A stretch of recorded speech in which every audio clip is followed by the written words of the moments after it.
We are at Durango Outdoor Exchange, one of our first projects that we did after our water harvesting certifications.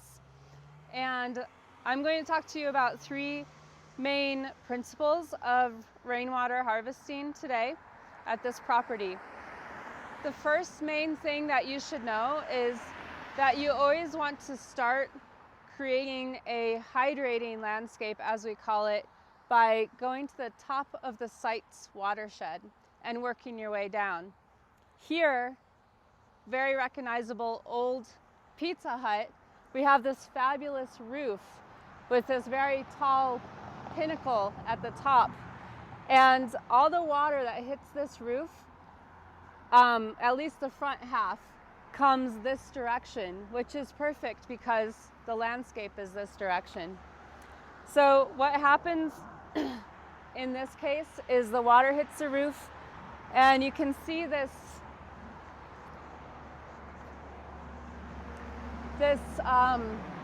gutter right here. It actually ends at this point just kind of randomly, so we worked with that. So the water that comes off the side here, off the side of the roof, comes down here where there's cement back here in the side yard.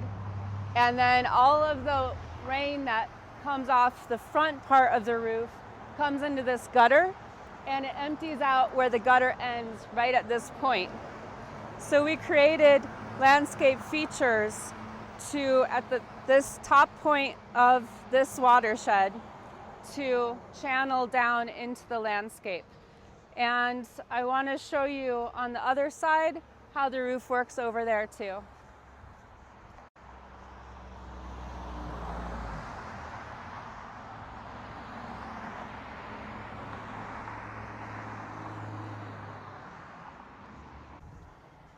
Another curious feature of this roof is that it has an opening right here.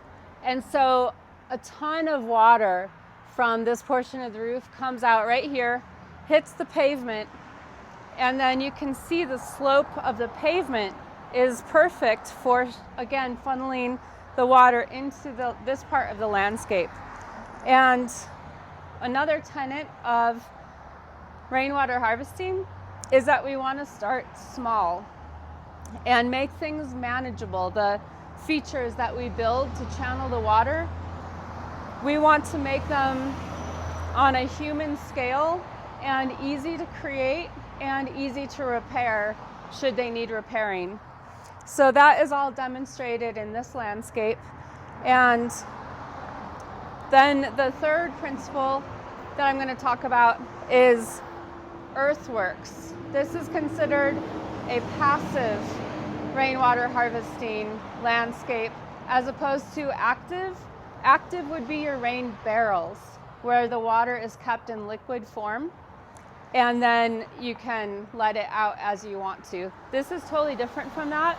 This is passive, so we build what we call earthworks to funnel the water where we want it to go and to help it to infiltrate or sink in to the landscape as it goes. So a couple of the most basic earthwork features that we rely on are called basins and spillways. So you can see here both directions coming off of this cement pad. We have spillways which have gravel in them so that the water will just run through them. It's not meant to be a place where the water sinks in, but it's to help it travel to where we really want it to go. Of course, there's no kind of barrier to the soil beneath this gravel at all, so water is sinking in and absorbing into the landscape, but it's also being routed down this way.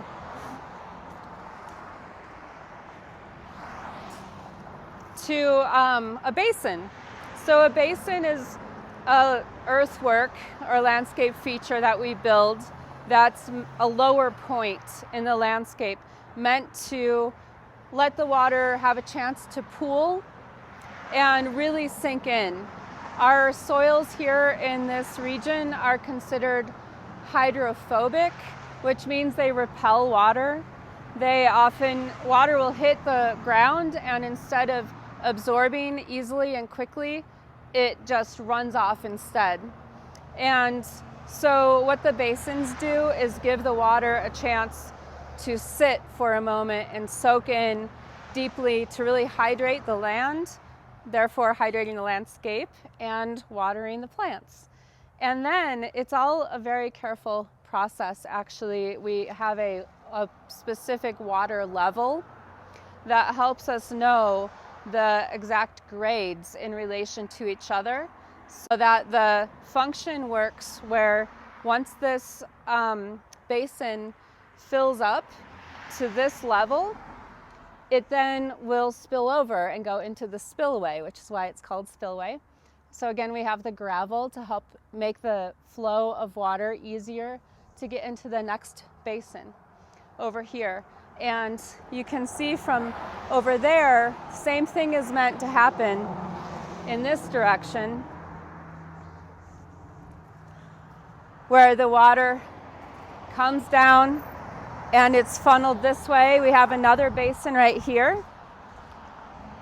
And then once this fills to a certain level, these are not deep, dramatic features, you can tell.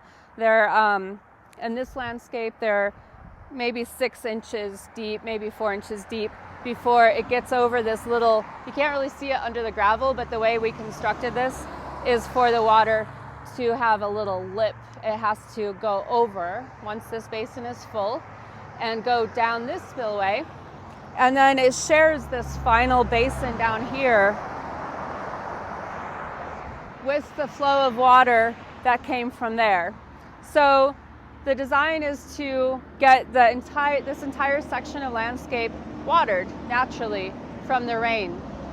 We can look at this other section too and see how that function is similar. So over here, we looked at how the water comes off the roof, and it instantly again drops into a spillway here with all this gravel. Makes it easy for the water to travel into this basin.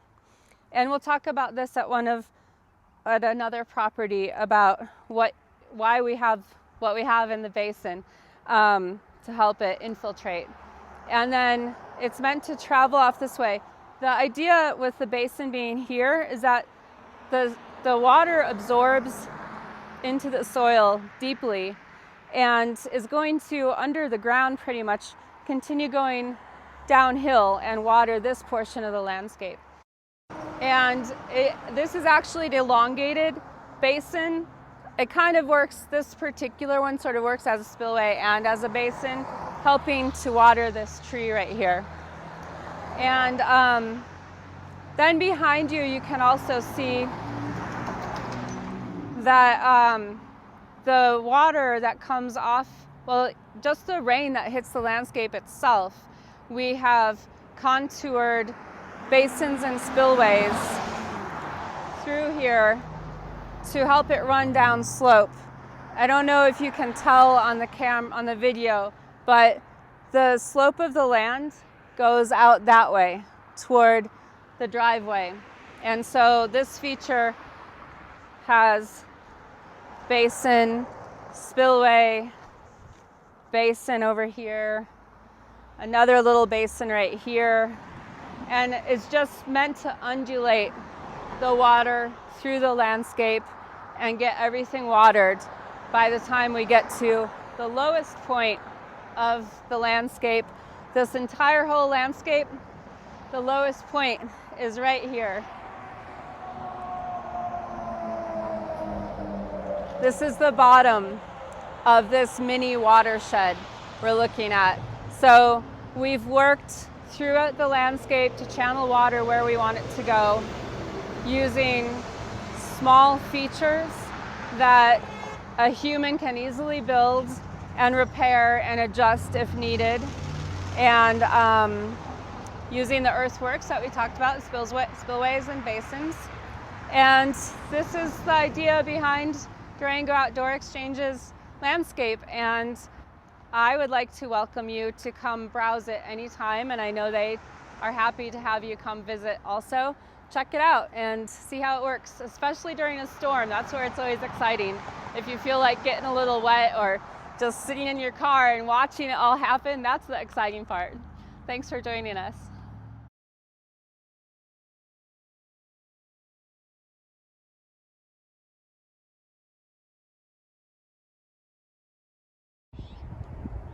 Hello, welcome to this lovely water harvesting landscape that used to be a lawn just earlier this year.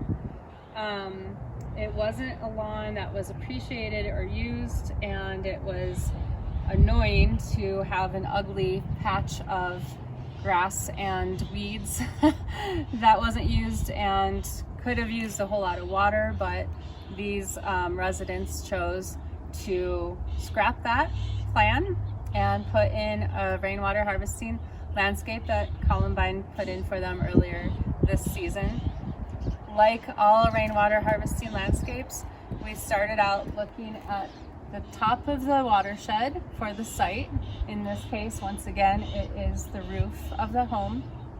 The rain hits the roof and it goes into these gutters and into the downspout.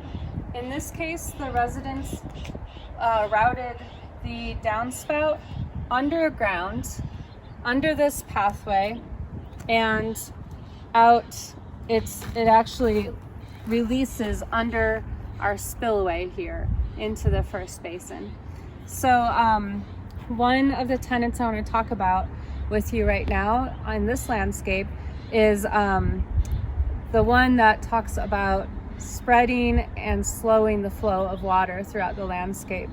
And the language that we like to use to think of that is to walk the water around through the landscape, rather than what seems to be pretty traditional of routing the water off the property as quickly as possible. You see that with the dry creek beds and ideas like that. Usually it's a straight line and it takes water right off out of the landscape altogether. Well, that doesn't really make very good use of this wonderful free resource we have called rain. So the whole tenet of rainwater harvesting landscapes is how can we best use that rain, that wonderful natural resource, throughout the landscape. So we walk it around. So that's what the basins and the spillways, these earthworks we call them, that's what they're doing. They're walking the water around, slowing it down, spreading it out so that it has more of a chance to sink in and be useful in the landscape. And you can see over here too. So just like the other side, this side of the roof sheds water into the gutter, and then it flows through this downspout over here, and it was built to go under the ground and come out over here. And that's not probably how I'd recommend doing it. We would really prefer to keep the water on top of the ground. If it had actually been a regular downspout and come out right here, we could have started to make use of it in the landscape a little bit sooner. But the point of me showing you this is how adaptable these systems are. You really can work with whatever you have, and this is a good thing for all different landscapes, all different scenarios. So the water comes out here into this spillway, fills this basin, then it goes into the next spillway, the next basin, and on to really walk that water around through the landscape, spread it out, slow the flow, and hydrate the land and water the plants naturally with rain, and not having to be using hoses and all this once the plants are established. That's the plan. Another important tenet of rainwater harvesting is to always have your patios, your pathways, any kind of hardscape like that, at a higher grade than your landscape where you want to be watering your plants. The benefit of that is, of course, water flows to the lower, it flows down thanks to gravity.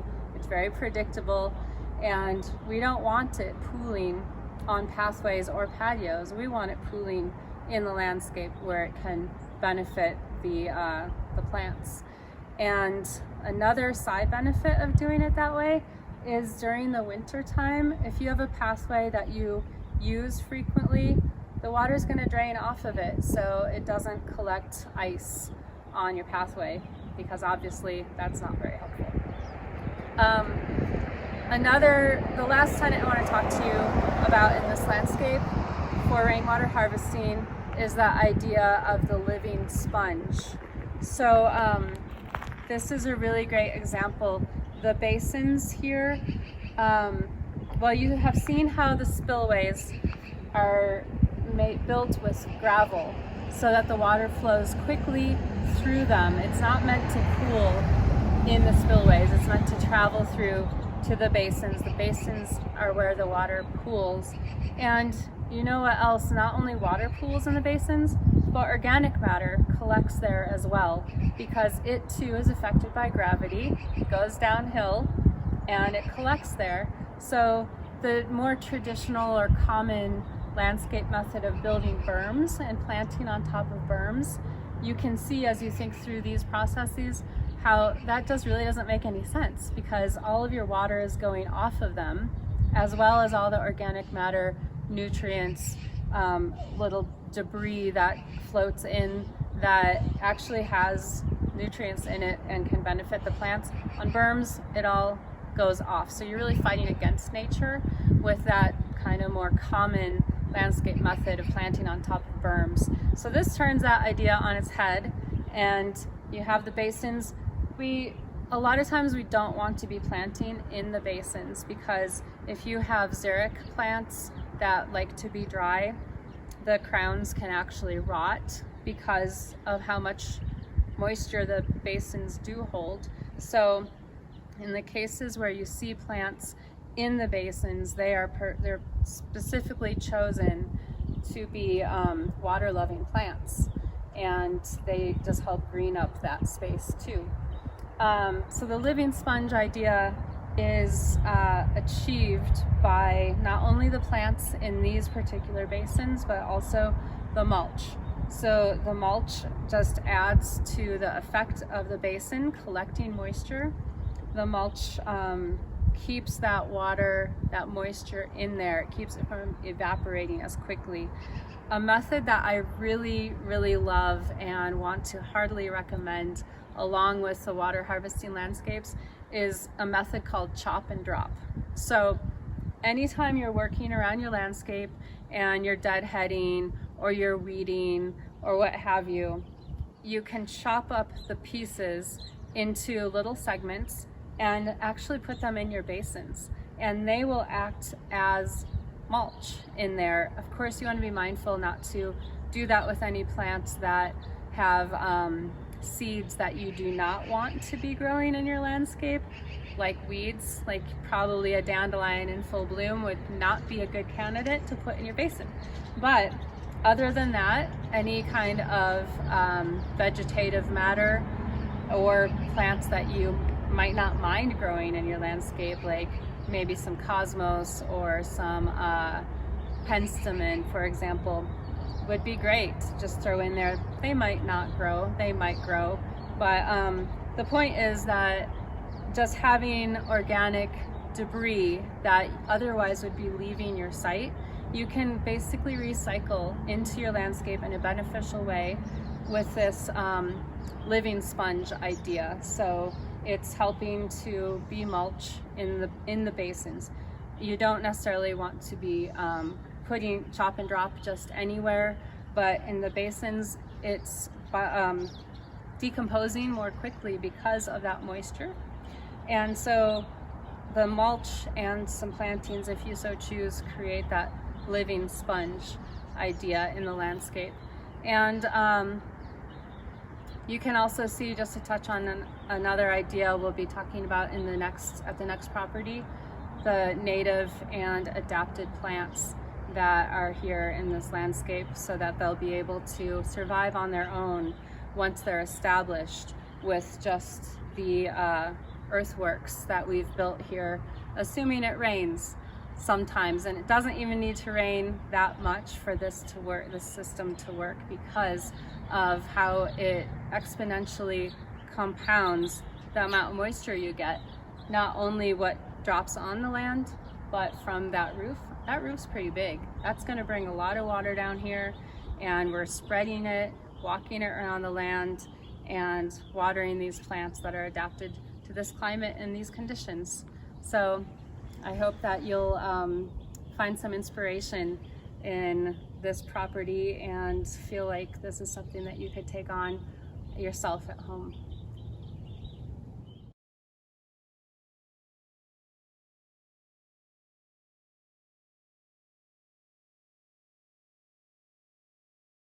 Hi, here we are at a water harvesting landscape that my company installed last year. So this is about 1.5 years or so in the ground. Still very young landscape, hasn't matured yet, but we'll look at the water harvesting principles throughout it. So to recap, the high point of any site is considered the high point of the watershed. The rain hits the roof and it comes downhill toward the gutters here, and then down this lovely rain chain, hits the gravel spillway where it will be ushered into this first basin. Again, the spillways and basins are called earthworks in rainwater harvesting language. Water pools, travels this way, comes over to this basin, and keeps going. Meanwhile, we'll get back to that. Meanwhile, there's another rain chain that comes out of the gutter. Well, the rain follows the rain chain out of the gutter, again into this spillway, and travels through the landscape to the basin, through the other spillway, this basin. So you can see how the basins and spillways are pretty well spread throughout the landscape, hoping to hydrate the entirety of this landscape. And then it comes over here. You can see these two spillways meet up right here. So the water from each rain chain is ultimately ushered down here to the low point of the property. And every rainwater harvesting landscape needs an overflow. It's very important because you need to plan for the 100-year rain sort of thing, where there might be a whole lot of rain, more than you normally get, more than you normally plan for. It needs to go somewhere. Ideally, you want this overflow to be useful. You want to use that overflow as a resource to water something else. In this case, we didn't really have that option because all we have at the low point is driveway and street. But it still needs an overflow to be planned for that extra water. And another very important part about water harvesting landscapes is that we want to make sure the plantings are plantings that will be able to survive on the rain alone that the site gets. That's the goal. So every plant that is planted takes a while to establish. That's just how it is. So this is no different than that. These plants need to be watered individually as they're getting established. But the goal is that we plant plants that are native and adapted so that once they are established, the earthworks provide the water that these plants need, and they do not need any more supplemental water from us. The exception would be in cases of drought. They're always going to appreciate some extra water. We have plenty of plants here that are happy with dry conditions. They're considered xeric or water-wise, same thing. And then you can see in these 3 basins, which are our biggest basins, we have planted plants that are considered more mesic, meaning that they like water because they're at the low point in the landscape. in these basins, but they help to absorb the water and add green and lushness to the landscape. The last important point of a water harvesting landscape that I want to make is the importance of mulch.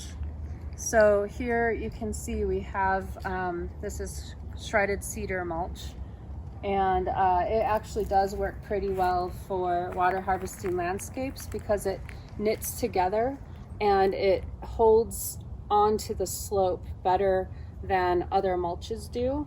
And that can be really helpful when you have the sides of a basin, like you can see right here, that can get a little bit steep. So having a mulch that knits together and holds its place on that slope is desirable. There are definitely other kinds of mulch that can be used and also be very effective. We can use inorganic mulches, which would be gravels or crusher fine type of products that are going to be very desirable when you're looking at having a fire-wise landscape, because they are not flammable, but they still function well to do the job that mulches are meant to do, which is to help to provide a moderation of temperature for the roots and the crowns of the plants, to keep moisture in the landscape, and to keep weeds out. So mulch is very important. One of my favorite types of mulch is considered or called green or living mulch. And the idea behind that is planting all of your plantings close enough together that by the time they've matured, so it'll take a few years, gotta be patient, but by the time they mature, they're pretty much all touching, maybe overlapping a little bit. And by doing so, they are doing the job of mulch by shading that soil, keeping the moisture in, helping to keep the weeds out. And it's really attractive too, I think, to have that lush of a landscape. And it's still considered a xeriscape or water-wise landscape.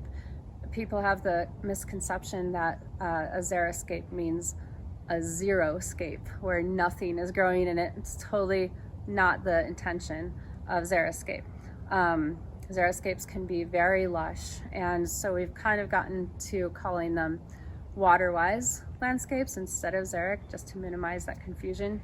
Side note, but it definitely plays in to water-wise or water harvesting landscapes, or sometimes you just call them harvesting landscapes, for the reasons that we've talked about at the other properties.